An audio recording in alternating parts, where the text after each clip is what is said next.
Ghana. Welcome to Mada. Bienvenue chez nous. Venez visiter au bar du Djembe.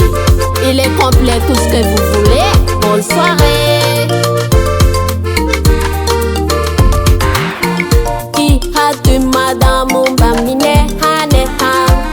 Tira hata unole famalayan tenga. Petit akora tofalo miza antena.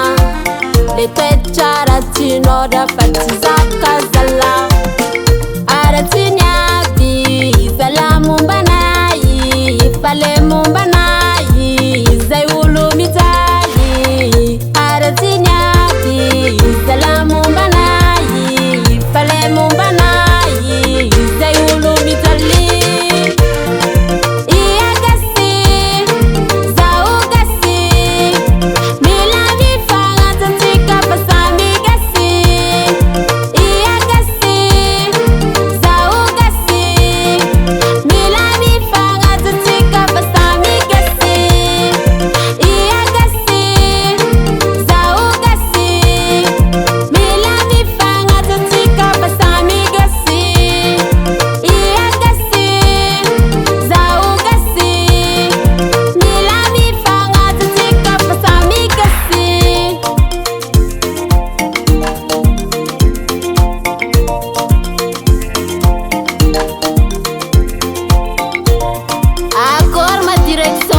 Like it.